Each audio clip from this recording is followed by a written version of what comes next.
ادھار کے حساب سے، وہ قسطوں میں بھرو تو ایسا. تو یہ سسٹم ہے تھوڑا سا، اس کو سمجھنے کی ضرورت ہے. اس لیے میں اس میں تفصیل سے اس کا جواب نہیں دے سکتا. آپ یہاں کے عالم سے کسی سے بیٹھ کر اچھے سے آپ اس کا جواب حاصل کر لیں، یہی ہوگا. جزاک اللہ. حدیث میں ہے کہ اگر بیوی شوہر کو ناراض کرے تو فرشتے اس کے اوپر لعنت بھیجتے ہیں، اور اگر شوہر بیوی کو ناراض کرے تو فرشتے اس کے لیے کیا کرتے ہیں؟ اچھا سوال ہے. یہ کسی بہن نے بھیجا ہوگا یا تو کسی بھائی نے کیا ہوگا. بہرحال یہ تو پتہ ہے کہ اللہ کے رسول صلی اللہ علیہ وسلم نے فرمایا ہے کہ اگر بیوی شوہر کو ناراض کرے اور پھر دونوں میں صلح سپاٹا نہ ہو تو جب تک وہ ناراض رہتی ہے فرشتے اس کے اوپر لعنت بھیجتے ہیں. اور فرشتے بلکہ جنت کی حوریں لعنت کرتی ہیں کہ بد نصیب عورت تو لیکن وہ ناراضگی بھی وہ شوہر کی جو ناراضگی ہے وہ حق بجانب ہو. ایسا نہیں کہ پی کے آئے اور بیوی ناراض ہو جائے تو کہے تیرے اوپر لعنت ہوگی، دیکھ میرے سے ناراض ہو گئی، یا آ کے مارے پیٹے ناجائز طریقے سے. سمجھ رہے ہیں؟ یہ ناراضگی ناجائز طریقے سے ستائے، بیوی ناجائز کام کرے، ناجائز طریقے سے کام کرے اور شوہر کی خدمت نہ کرے، ستائے، اسے گالی بکے، اسے اور جو کچھ بھی کرنا چاہے کرے، تو ایسی بیوی کو چاہیے کہ وہ اللہ سے ڈرے، کیونکہ اس کے اوپر اللہ کے فرشتوں کی لعنت ہو سکتی ہے. لیکن شوہر بیوی کو ناراض کرے تو فرشتے اس کے لیے کیا کرتے ہیں؟ ہمارے نبی صلی اللہ علیہ وسلم نے اس سلسلے میں کوئی بات نہیں بتائی، اس لیے ہم کو نہیں معلوم کہ اس کے لیے کیا حکم ہے. بلکہ شوہر کو چاہیے، میں سمجھتا ہوں کہ شوہر کو چاہیے کہ اپنے پیار کو ناراض نہ کرے، بلکہ وہ عورت، دیکھو عورت کا مسئلہ اور بیوی کا مسئلہ آپ نے بڑے نازک وقت میں چھیڑا ہے اس وقت، جو بڑا عجیب و غریب ہے، اور سب لوگ سو رہے ہیں، آدھی بات سن کے آدھی بات جا کے کچھ الٹی سیدھی حرکتیں کر سکتے ہیں. میاں بیوی کا مسئلہ بڑا نازک ہوتا ہے. اس میاں بیوی کے جھگڑے میں تیسرا کوئی پڑے بغیر بلائے ہوئے تو وہ سب سے بڑا احمق اور بیوقوف ہوتا ہے. بعد میں وہ دشمن ہو جاتا ہے کیونکہ میاں بیوی آپس میں کمپرومائز کر لیتے ہیں. تو میاں بیوی کا مسئلہ ایسا ہے، اس کو ایسا ہونا چاہیے کہ اگر بیوی ناراض ہو تو اس کو مناؤ، اس کو گفٹ دو، اس سے جھوٹ بھی بول سکتے ہو، کوئی بات نہیں، مان جاؤ ڈارلنگ، تمہارے لیے ہم جو ہے بہترین جوڑا لے آئیں گے، کل تمہارے شاپنگ کروا دیں گے، کل چلو آئس کریم کھانے چلیں گے، کل یہ کون سا پارک ہے یہاں پہ؟ فصیل پارک میں لے کے چل کے تم کو ہم گھما لائیں گے تھوڑا سا، ہے کہ نہیں؟ تو بیوی سے اپنا کام نکالو، جھوٹ بول کے کوئی مسئلہ نہیں، جائز ہے، پٹانا جائز ہے، منانا جائز ہے، حلال ہے بھائی، وہ آپ کی جائز بیوی، اسے ناراض نہیں کرنا چاہیے. وہ بیوی مارنے کے لیے اللہ کے نبی صلی اللہ علیہ وسلم نے فرمایا کہ بیوی کو اگر مارنا ہے تو چہرے پہ کبھی نہ مارو، چہرے پہ مارنا حرام ہے. اسی طرح بیوی کو عار دلانا یعنی اس کی سسرال والوں کو گالی دینا، یا اس کے ماں باپ کو یا اس کے بہن کو یا اس کے بھائی کو اس کے سامنے برا بھلا کہنا، یہ غلط ہے. یا اس کے چہرے یا اس کے شکل یا اس کی برائی بیان کرنا ہے نا، یہ حرام ہے، نہیں کرنا چاہیے. آپ نے شادی کی ہے تو عزت کے ساتھ رہیے، مار پیٹ نہیں. مارنا بھی ہے اگر تو ہلکے سے آپ پیٹھ پر یا مطلب ایسی جگہ پر جہاں پہ ہڈی وڈی نہ ہو زیادہ، وہاں آپ مار سکتے ہیں، آپ کے لیے جائز ہے. سمجھانے کے لیے، یہ نہیں کہ بدلہ لینے کے لیے لے کے وہ ڈنڈا اور بیل اور گائے اور بھینس کی طرح اس کو پیٹیں اور کاٹیں، یہ جلاد ہے، ایسا آدمی ظالم ہے، یہ جائز نہیں ہے اس کے لیے. اور عورت کتنا صبر کرے گی. بہرحال یہ غلط بات ہے، ایسا مسئلہ بڑا ٹیڑھا ہے. نماز کے دوران اگر چھینک آ جائے تو الحمدللہ پڑھنا چاہیے یا نہیں پڑھنا چاہیے؟ الحمدللہ نہیں پڑھنا چاہیے. یہ کیا ہے؟ اگر کوئی پڑوسی دوسرے پڑوسی کو بار بار پریشان کرتا ہے تو اس کے ساتھ کس طرح سے پیش آنا چاہیے؟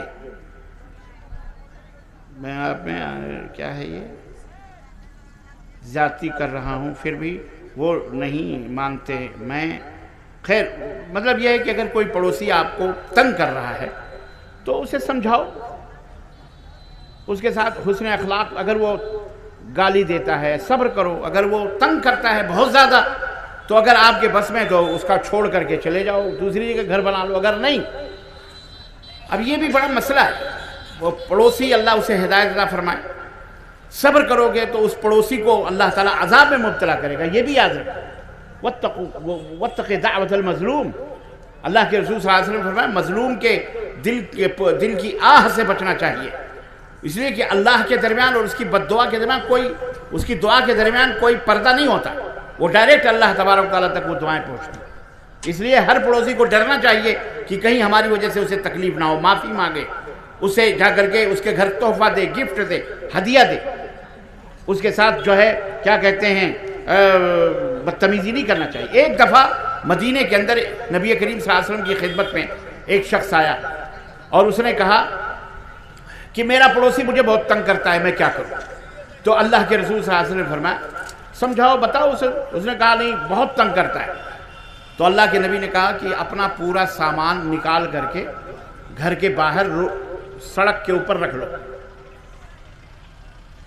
کہا پھر جو بھی کوئی پوچھے تو بولو ہمارا پڑوسی ہمیں تنگ کرتا ہے اس لیے میں باہر ہوں. اس شخص نے لا کر کے گھر کا پورا سامان اٹھا کے دروازے پہ رکھ دیا اپنے سڑک کے اوپر اور بیٹھ گیا. اب ادھر سے جو بھی گزرتا، کیا ہوا بھائی، باہر کیوں بیٹھے ہو، گھر میں جاؤ. تو کہا کہ میرا پڑوسی مجھے بہت تنگ کرتا ہے. لوگ کہتے ہیں لعنت ہو اس کے اوپر، اپنے پڑوسی کو تنگ کرتا ہے. دوسرا تیسرا، اب جس کو دیکھو وہی لعنت بھیج رہا ہے. لعنت ہو تیرے اس کے اوپر، تمہیں تنگ کر رہا ہے، لعنت ہو اس کے اوپر، یہ تنگ کر رہا ہے. وہ گھر میں بیٹھا بیٹھا پڑوسی تنگ آ گیا کہ یہ تو بہت ساری تو بددعائیں مل رہی. وہ آ کے اس کا ہاتھ پکڑ کے معافی مانگا. کہا بھیا آئندہ میں توبہ کرتا ہوں، تجھے کبھی تنگ نہیں کروں گا، چل تو یہ سامان اٹھا گھر میں لے کے چل، بس میں توبہ کرتا ہوں، تجھے نہیں تنگ کروں.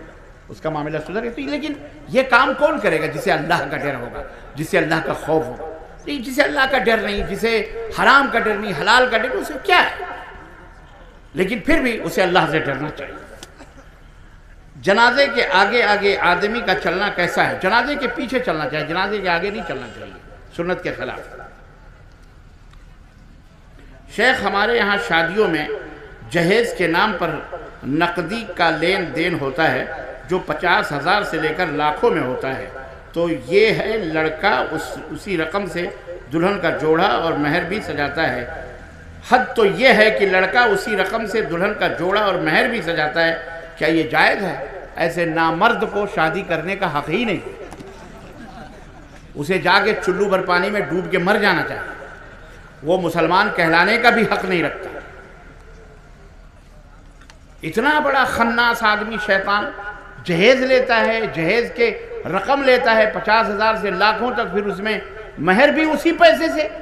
اعوذ باللہ، ایسا بھی ہوتا ہے کہیں؟ یہ کسی نے لکھا ہے تو اس کا مطلب ہے یہ حرام ہے، یہ حرام ہے، یہ حرام ہے، واللہ حرام ہے، یہ ظلم ہے. میں تو کہتا ہوں ایسے لونڈوں کو لڑکی نہیں دینی چاہیے. ایسا بنا دو اسے سماج کے اندر کہ وہ ڈھونڈے، تلاش کرے، کوئی کانا کھودر بھی، کانی لنگڑی لولی بھی تلاش کرے، اسے نہ ملے کبھی نہیں. ایسے لڑکوں کو اپنی لڑکیاں نہ دو جو اتنا اپاہج ہو، اتنا بڑا انٹرنیشنل فقیر ہو، قلاش ہو، بھکاری ہو. میں اپنی باؤں بہنوں بیٹیوں سے کہوں گا کہ ایسے مردود کے بارے میں سنو تو اس کے اپنے باپ سے کہہ دو کہ میں ایسے نامرد سے شادی نہیں کرتی جو جورو کا دیا ہوا پہنے، جو جورو کے سامان سے جہیز الٹا دے، ہمارے پیسے ہم ہی کے اوپر لوٹائے. میں ایسے مرد کے ساتھ میں کنواری رہ لوں گی، لیکن ایسے نامرد کے ساتھ میں کبھی نہیں رہوں. یہ نامرد ہے، یہ مرد ہے، یہ انسان نہیں، یہ حیوان ہے جو انسانیت نہیں سمجھ رہا ہے. ایسے لوگوں کو اپنی بیٹیاں مت دو. سماج میں ایسا محروم کر دو کہ یہ اس کو کوئی اپنی بیٹی نہ دے، ترس جائے، مانگے، فری میں بھی مانگے نہیں، ہم خرچ کریں گے، ہم محل، پھر بھی اس کی ناکوں چنے چبواؤ، تب یہ سدھریں گے یہ لوگ. استغفر اللہ، استغفر اللہ. سماج کے اندر اس طرح کی گندگیاں پھیل رہی ہیں اور آپ لوگ بیٹھ کے یہاں جلسے کروا رہے ہیں، سن رہے ہیں. کیا فائدہ؟ اس کے اوپر اگر عمل نہ ہوگا، میری آواز میری بہنوں تک جا رہی ہے، سنو، اسلام کے اندر صرف یہی حق نہیں ہے کہ ابا جس کے ساتھ بھی لولے لنگڑے کے ساتھ بھی بیٹی دے دیں اور کہہ دیں بٹیا بس میں دے رہا ہوں، یہاں سے تمہاری ارتھی اٹھنی چاہیے، جنازے نکلے گا، نہ، اسلام میں یہ سب نہیں ہے۔ اسلام میں لڑکی کو بھی حق حاصل ہے کہ وہ فیصلہ کرے، وہ کریں گے شادی کی نہیں کریں گے، پوچھے کہ آپ میری شادی کس لڑکے سے کر رہے ہیں، اگر اسے پتہ چلے کہ یہ لڑکا ایسی حرکتیں کرتا ہے تو کہہ دے ابا یا بھیا میں ایسے لڑکے سے شادی نہیں کروں، میں کنواری رہ لوں گی لیکن میں ایسے لڑکے سے شادی نہیں کروں۔ تمہیں حق حاصل ہے میری ماں بہنوں، اسلام نے تمہیں یہ حق دیا ہے، اگر اس حق کا تم اگر استعمال نہیں کرو گی، بعد میں پچھتانا، بعد میں رونا، بعد میں چلانا، یہ تمہاری حماقت ہو۔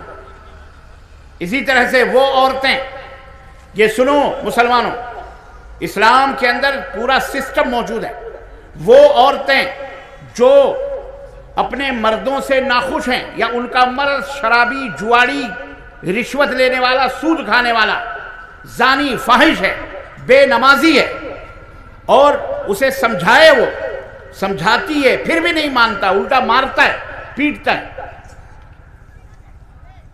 ایسی عورت یہ نہ کہے کہ اب ہماری تو شادی ہو گئی تو ہم کیا کریں۔ سنو، جس طرح مرد کو طلاق دینے کا حق حاصل ہے، اسی طرح عورت کو بھی طلاق دینے کا حق حاصل ہے۔ اسلام نے کسی کو مجبور نہیں کیا ہے، یہی اسلام کی سچائی اور خوبی ہے۔ جس طرح اور مرد کہتا نا طلاق طلاق طلاق طلاق طلاق ہزاروں لاکھوں، بڑی مردانگی دکھاتا ہے منحوس، عورت کو بھی حق حاصل ہے کہ اگر اس کا شوہر اپنے شوہر سے سرٹیفائی نہیں ہے، اپنے شوہر اس کا شوہر اس کے اوپر ظلم کر رہا ہے، اس کا پتی اس کے اوپر مارتا ہے، پیٹتا ہے، شرابی ہے، نہیں سکون ہے اس کو، یا بے نمازی ہے، تو ایسے مرد کے ساتھ نہ رہے، اسے کہتے ہیں، اس سے وہ کیا لے لے؟ خلا۔ اسے کیا کہتے ہیں؟ خلا لے لے، خلا، جس کو اردو میں خلا کہتے ہیں، خلا لے لے۔ خلا کا مطلب کیا ہے؟ خلا کا مطلب یہ ہے کہ ذمہ داروں سے بیٹھ کر کے کہ ہم کو خلا دو، وکیل لائر سے پیپر اوپر لے کے، گورنمنٹ کے ہاں پیپرز اس کے موجود ہیں، اور خلا لے کر کے سائن کروا لے، ہم نہیں رہیں گے تمہارے ساتھ، ورنہ تمہارا معاملہ صحیح کرو اپنا۔ اسلام نے مجبور نہیں کیا، پھر وہ اپنی شادی کہیں بھی کرے اپنی مرضی سے، یہ سب اسلام ہے۔